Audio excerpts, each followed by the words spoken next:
नमस्कार विद्यार्थ्यांनो, माझे नाव माद्री राजवर आहे। मी तुम्हाला हिंदी हा विषय शिकवणार आहे। आज विद्यालयात तुमचे स्वागत करत आहे। आज जो आपल्या समोर व्याकरणचे धडा आलेले आहे त्यांचं नाव काय? क्रिया।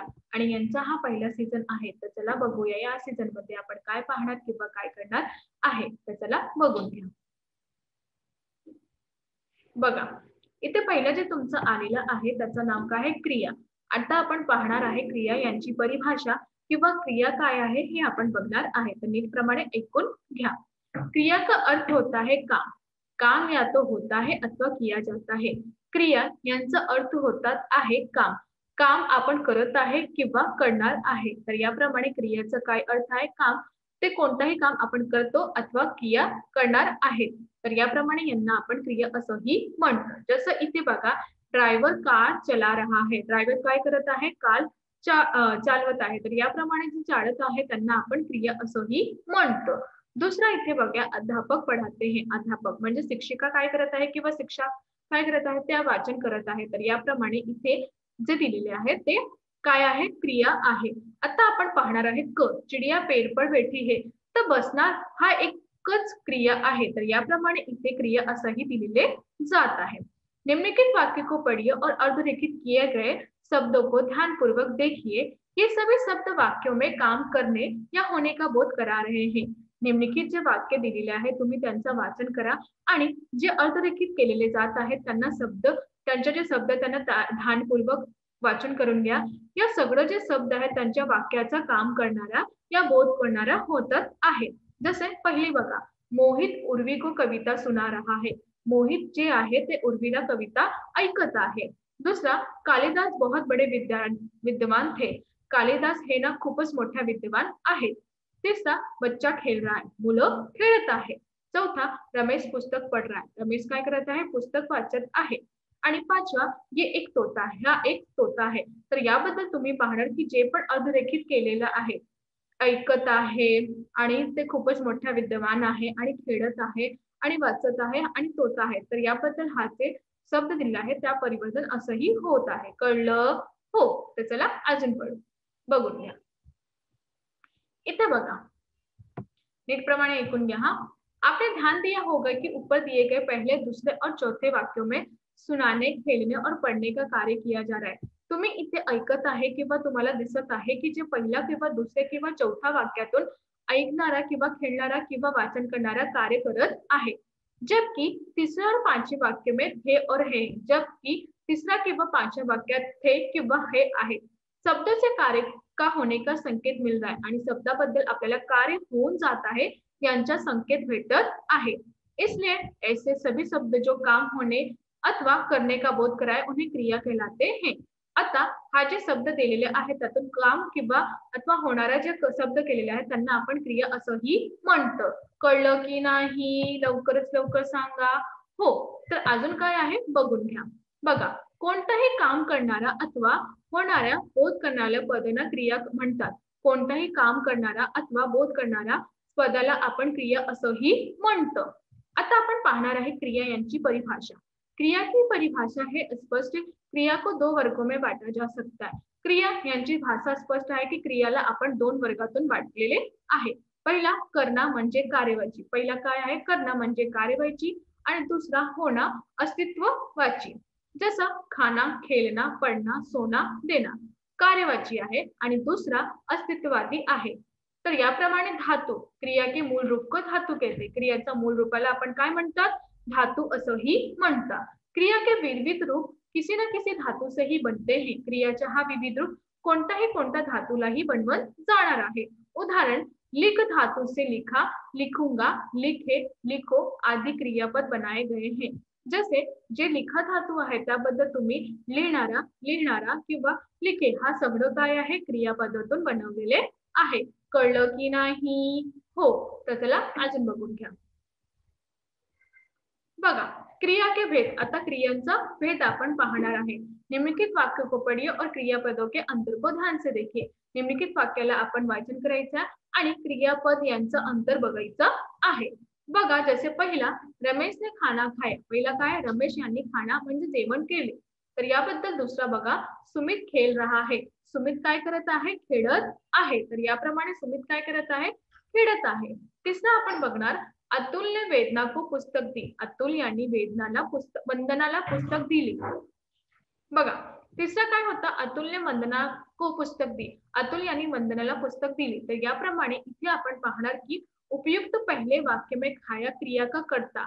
उपयुक्त पहिल्या वाक्यातून खाणारा क्रियाचा कर्ता आहे रमेश है और खाना कर्म है. रमेश हा खाना आणि दुसरा कर्म आहे. दुसरे वाक्य में खेल रहा है. दुसऱ्या वाक्यातून आपण खेळत आहे. क्रिया का कर्ता सुमित आहे. क्रियाचा कर्ता कोणी आहे? सुमित आहे. पर इस वाक्य में कोई कर्म नहीं है. परंतु या वाक्यात कोणताही कर्म नाही आहे. तिसऱ्या वाक्य में दी गई क्रिया का कर्ता अतुल है. दुसरा किंवा तिसऱ्या वाक्यातून दिलेले क्रियाचा कर्ता कोण आहे? अतुल आहे. किंतु कर्म दो है. किंतु कर्म दोन आहे. प्रथम कर्म वंदना आहे. प्रथम कर्म कोणी आहे? वंदना आहे. आणि द्वितीय कर्म पुस्तक आहे. द्वितीय कोणती आहे? पुस्तक आहे. आता या तिघच वाक्य क्रियातून निम्नलिखित रूपातून दिलेले जाते किंवा संकेत करून देत आहे, त्यांना क्रियाचा भेद असंही म्हणतं. कळलं? हो. तर चला अजून बघून घ्या. बघा, क्रिया कोणती आहे? क्रियेचे प्रकार बघा, सकर्मक क्रिया, अकर्मक क्रिया आणि द्विकर्मक क्रिया, 3 क्रिया आहे. तर पहिला आपण बघणार आहे सकर्मक क्रिया. बघा, जिन क्रियाओं में कर्म उपस्थित रहता है उन्हें सकर्मक क्रिया कहते हैं. ज्या क्रियामध्ये कर्म उपस्थित राहतात त्यांना आपण सकर्मक क्रिया असंही म्हणतात. जसे आकाशने चित्र बनाए. आकाश यांनी चित्र बनवले. तर बनणारा. मैंने पुस्तक पढ़ी. मी पुस्तक वाचली. तिसरा, तुमने पानी पिया. तुम्ही पाणी पिलं. निशांत ने दीपक को बुलाया. निशांत याने दीपकला बोलवले. तर याप्रमाणे आपण बघणार ऊपर दिए गए वाक्यों की क्रियाओं में उपयुक्त चित्र, पुस्तक और पाणी, दीपक कर्म उपस्थित है. उपयुक्त वाक्यातून तुम्ही पाहिलेले क्रिया यांच्या चित्र, पुस्तक आणि पाणी हा दीपक कर्माचन उपस्थित आहे. आता बनाया, पढ़ी, पिया और बुलाया क्रियाएं सकर्मक है. आता जे बनवणार आहे किंवा वाचन करत आहे प्रिया आणि बोलवणारा हा क्रिया सकर्मक आहे. कळलं? हो. तर चला अजून बघून घ्या. आता आपण पाहणार आहे अकर्मक क्रिया. काय पाहणार आहे? अकर्मक क्रिया पाहणार आहे. नीट प्रमाणे ऐकून घ्या. जिन क्रियाओं में कर्म अनुपस्थित रहता है वो अकर्मक क्रिया कहलाती है. ज्या क्रियामध्ये कर्म अनुपस्थित राहतात त्यांना आपण अकर्मक क्रिया असंही म्हणतं. जसे इथे पहिला बघा, नीरज सो रहा है. नीरज हा झोपलेला आहे. दुसरा, लड़की हंस रही है. मुलगी हसत आहे.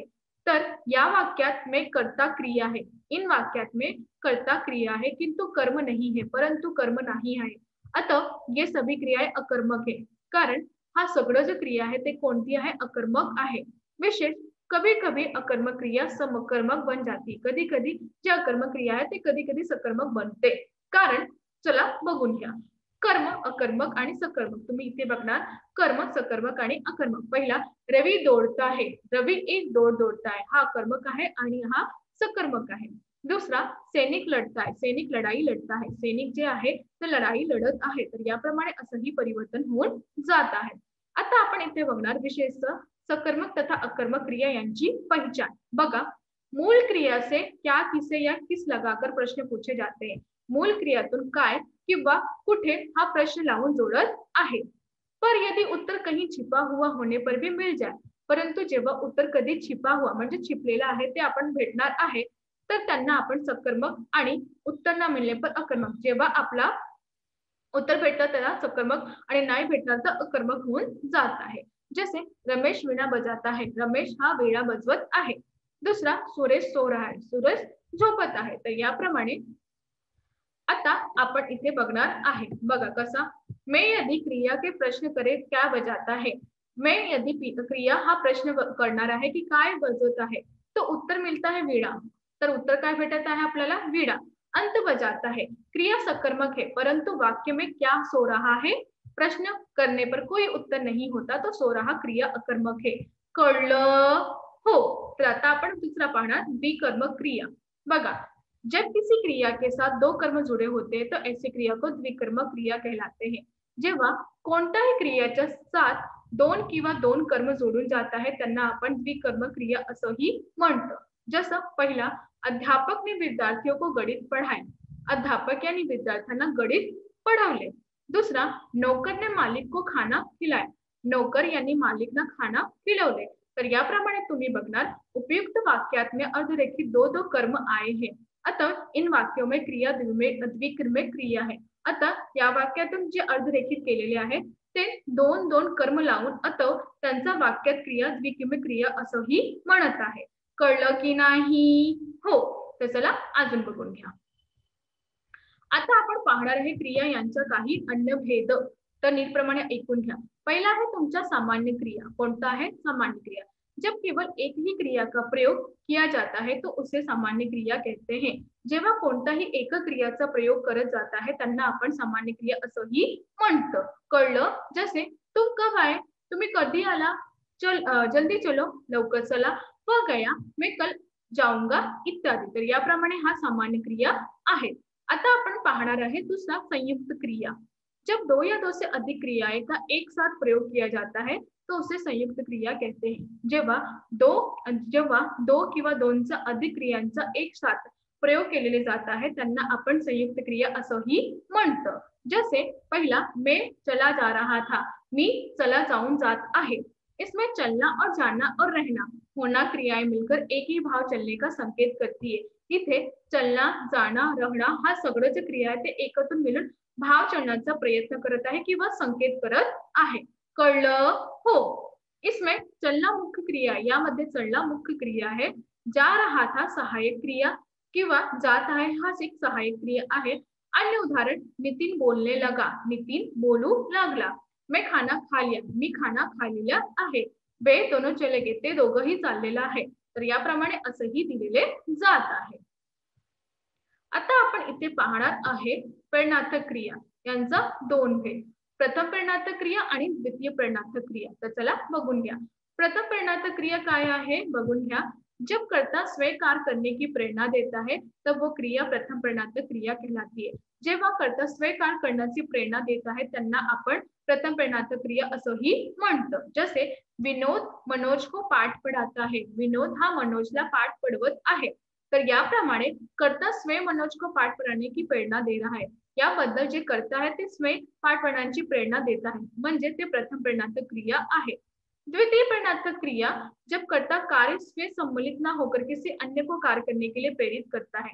जेव्हा कर्ता कार्य सम्मिलित होऊन आपल्यासाठी काम नाही करत आहे किंवा दुसऱ्यांना काम करण्याचं प्रेरित करत आहे तेव्हा ते द्वितीय प्रेरणार्थक क्रिया कहलाती है. तेव्हा ते द्वितीय प्रेरणार्थक क्रिया बोलून जात आहे. कळलं की नाही? लवकरच लवकर सांगा.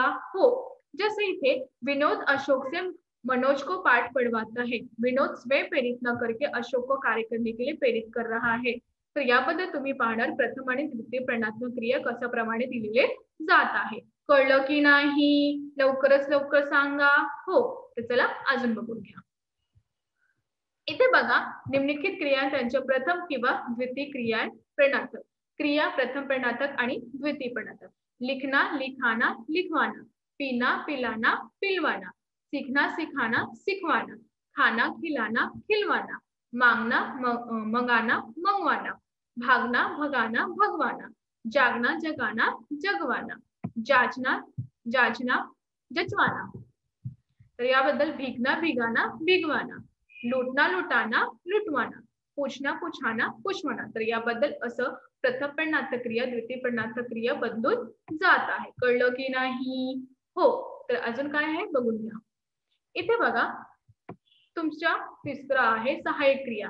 वाक्य में मूल क्रिया के अलावा जो अन्य क्रियाएं प्रयोग की जाती है उन्हें सहायक क्रिया कहा जाता है.